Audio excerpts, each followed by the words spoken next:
put the good in the good in the good life. We put the good in the good in the good life. We put the bad in the past, now we alright. Hey Lonnie, I got you. Yeah, and it's a feeling that I can't explain. How you make it in your team still stay the same. Stay down from the jump and they never change. Man, it's a moment I could never trade.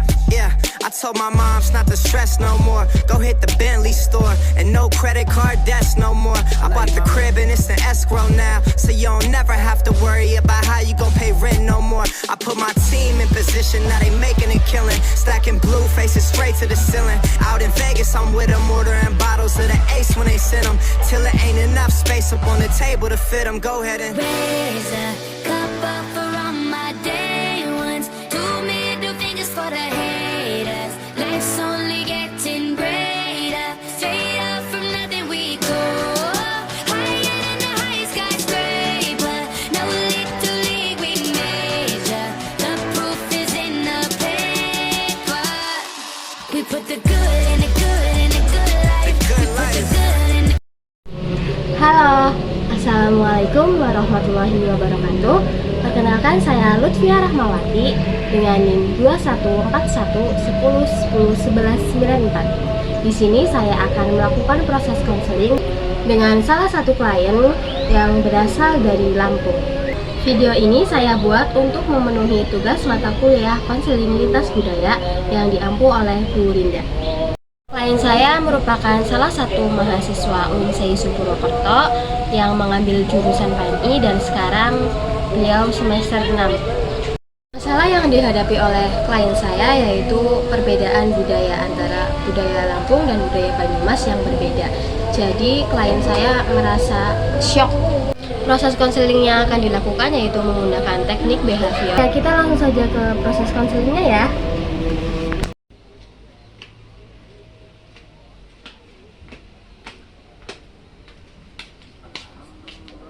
Assalamualaikum Mbak. Waalaikumsalam. Silakan duduk Mbak. Dengan siapa ya kalau boleh tahu? Astri. Dengan Mbak Astri. Oh, yang kemarin menghubungi saya ya? Iya Mbak, betul. Ya, oke. Iya. Kalau boleh tahu, Mbak tadi kesini sama siapa? Sama pacar saya dong. Sama pacarnya? Iya dong, tuh menunggu di situ. Kenapa nggak disuruh masuk Mbak? Ini urusan perempuan, biar aja. Oke. Kalau boleh tahu, Panas ya Mbak di sini? iya panas banget. Nggak ada kipas angin. Iya, nggak ada soalnya. kipas. Gimana sih Mbak? Iya nanti tak beli. Kalau Iya, iya. nggak ada yang banyak. Udah nggak dikasih minum lagi Mbak ya? Aduh nanti ya Mas, saya ambil minum dulu.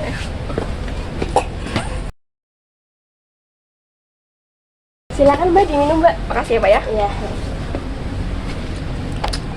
Kalau boleh tahu Mbak ini aslinya mana ya? Saya aslinya Lampung Oh, Mbak. aslinya Lampung. Di sini Saya mondok. mondok Sambil kuliah. Mondok sambil kuliah. Kuliahnya di mana? William saya Di Indonesia. Semester berapa? 6 Mbak udah. Semester 6. Kalau boleh tahu ada keperluan apa ya Mbak bisa ke sini? Saya tuh lagi butuh teman curhat sih Mbak sebenarnya, walaupun saya punya pacar ya. Tapi butuh teman curhat. Iya, biasa. teman curhat cewek lagi. Kalau cowok kan kadang-kadang mereka tuh nggak peka ya sama perasaan kita gitu, maksudnya nggak paham apa yang kita rasain. Iya benar banget. Berarti Mbak mau itu ya, mau melakukan proses konseling. Sebelumnya Mbak udah tahu belum apa itu konseling? Belum sih Mbak, ya selama ini cuma tahu curhat-curhat aja gitu. Baik, di sini saya akan menjelaskan apa itu konseling ya. Jadi konseling merupakan proses bantuan yang diberikan oleh konselor kepada konseli untuk menyelesaikan masalah atau dapat memberikan solusi terkait masalah apa yang Mbak nanti ceritakan. Terus di dalam proses konseling ini kita ada asas-asas. Yang pertama ada asas keterbukaan, asas kerahasiaan, dan masih banyak yang lain. Jadi apa yang nanti Mbak ceritakan kepada saya dapat dijaga kerahasiaannya, seperti itu Mbak. Oke, jadi aman ya Mbak semua rahasia saya di sini Iya, ya? aman. Siap. Gak ada cepu-cepu ya Mbak ya? Iya, nggak ada dong. Udah kayak cerita ke teman ya Mbak ya? Besti, jadi besti aja nggak apa-apa. Kalau boleh tahu mau cerita tentang apa? Cerita tentang mungkin lebih ke kesulitan saya selama kuliah sih di sini Mbak, karena saya kan orang baru ya di sini, maksudnya juga saya perantau di Purwokerto ini, dan juga perbedaan kayak culture gitu, budaya di Purwokerto sama di Lampung kan beda banget ya Mbak ya. Betul. Itu sih lebih ke curhat-curhat aja. juga meminta solusi pendapat dari mbaknya. Kalau boleh tahu perbedaannya tuh dari sisi mananya ya? Banyak sih sebenarnya Mbak perbedaannya, Misalnya? kayak dari cara bicara aja Mbak lihat Cara kan. bicara. Iya, cara bicara saya kalau kata orang-orang pertama kali ngeliat saya tuh mereka bilang saya nggak sopan. Saya kadang-kadang rasa sedih juga sih dibilang nggak sopan karena saya pun bukan orang Jawa ya, bukan orang Jawa asli. Saya ya itu perbedaan culture-nya itu. Terus juga kadang-kadang kebanyakan orang di sini tuh kan kalau ngomong yang udah tua tuh ngomongnya pakai bahasa krama ya Mbak. Saya nggak bisa tuh bahasa krama, saya bingung. Kalau bisa tanya saya masih suka itu artinya apa gitu. Kesulitannya di situ juga. Terus juga perbedaan cita rasa makanan tuh apa namanya?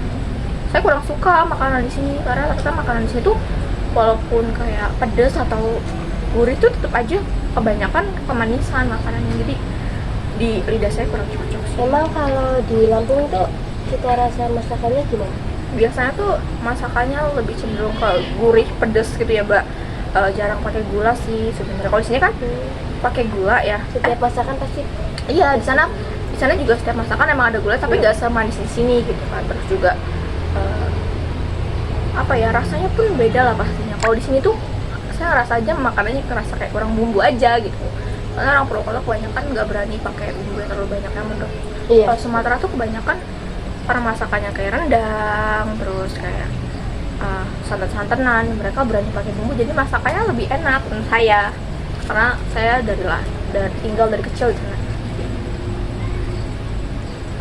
Terus selain dari cita rasa masakan sama adat istiadat sopan santun itu, ada lagi nggak selain itu? Banyak sih Mbak, sebenarnya lebih ke bahasa ya. Bahasa. Iya, bahasa betul. Di sini kan kalau di kampus itu kan kebanyakan orang-orang walaupun sama-sama dari daerah Jawa Tengah sini, banyak mereka kayak dari Brebes, Banjar, terus Purbalingga, Purwokerto, Banyumas tuh bahasa mereka tuh walaupun sama-sama ngapak tuh beda. Ada bedanya gitu. Entah apa deh, bahasanya ada lah yang beda. Jadi saya kadang-kadang suka miskom, apalagi pacar saya tuh kan ini ya Mbak, apa namanya, orang Bumi Ayu ya. Biasanya orang Bumi Ayu. Terus juga kadang-kadang tuh saya ngerasa apa ya, dia tuh nggak bisa bahasa ini loh Mbak. Awal-awal kita PDKT itu dia nggak bisa bahasa Indonesia. Saya rasa dia lebih ke kalau ngobrol tuh lebih ke pakai bahasa ngapak yang baku pun ngapaknya tuh saya kadang-kadang nggak paham. Apalagi saya biasanya nanya ke teman saya nih, kayak ini artinya apa sih? Teman saya nggak paham gitu loh kalau misalnya di chatting atau apa gitu. Tapi itu di awal sih, lama-lama pun saya juga masih agak kesulitan sih namanya, walaupun kesulitan kayak gitu. Oke, kebetulan kan saya dari Jawa ya, dari Banyumas asli.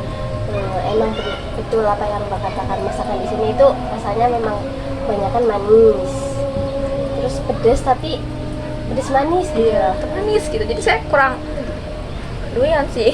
Kurang doyan. Kalau boleh tahu Mbak Asri ini udah berapa lama ya di Banyumas? Saya udah lumayan lama sih ya, hampir 3 tahun sih. Karena saya kan sekarang udah semester 6. Iya. Ya udah lama lah Mbak. Berarti udah bisa berbaur dengan budaya-budaya sini belum? Ada sih beberapa budaya yang masih belum bisa saya terima ya mungkin Mbak.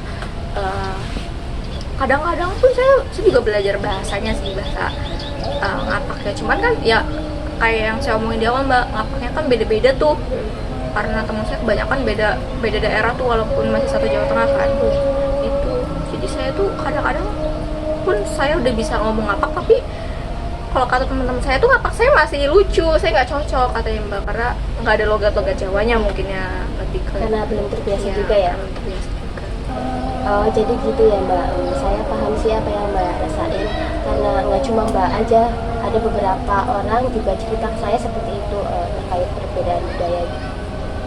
Iya sih Mbak, karena ya itu, karena kita dari latar belakang yang beda-beda ya. Walaupun saya sama pacar saya tuh udah pacaran, kita pun masih pastinya beda latar belakang kan.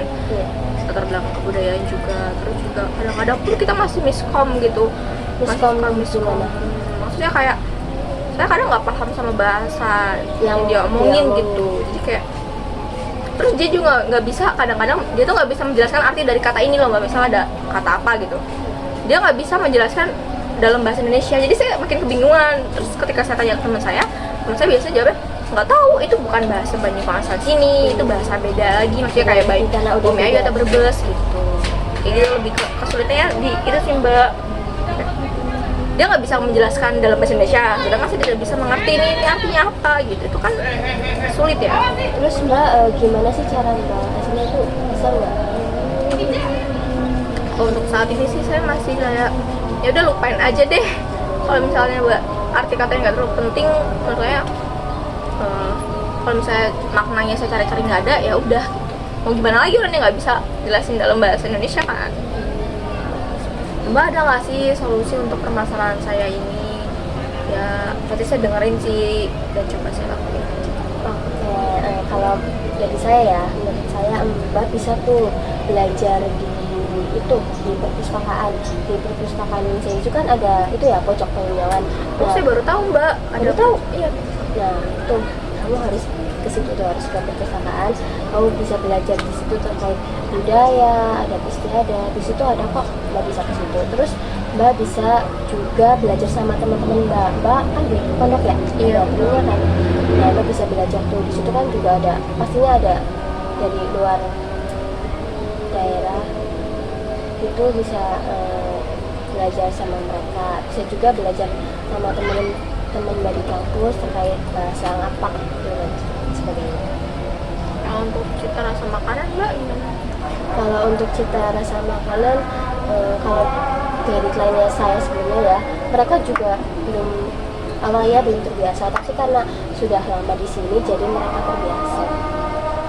Iya sih ya Mbak. Kita juga pelan-pelan mulai terbiasa sih Mbak sama cita rasa makanan yang menurut saya unik ya di sini. Juga walaupun ada beberapa makanan menurut saya aneh gitu ya Mbak. Kayak apa tuh? Kayak contohnya ketupat goreng itu saya nggak pernah nemuin di sana yang kayak gitu. Di Lampung nggak ada. Jadi kayak saya tuh unik. Terus juga kayak makan gorengan sama ketupat tuh saya baru banget nemu di sini gitu. Menurut saya aneh sih. Mereka biasa sarapan itu, ternyata saya baru tahu aja gitu. Mungkin cukup ya Mbak. Saya senang banget udah didengerin sama Mbak hari ini. Jadi saya punya teman curhat. Biasa curhat tentang pacar saya Mbak ya. Pacar saya lagi baik-baik aja sih, jadi saya nggak mau curhat. Oke, makasih juga ya Mbak udah mau kesini. Makasih banyak. Ya. Jadi itu tadi proses konselingnya ya teman-teman. Saya Lucia Rahmawati. Semoga video ini dapat bermanfaat buat kalian semua. Dari mungkin masalahnya bisa sama. Semoga kalian dapat solusi dari video ini. Cukup sekian dari saya. Wassalamualaikum warahmatullahi wabarakatuh.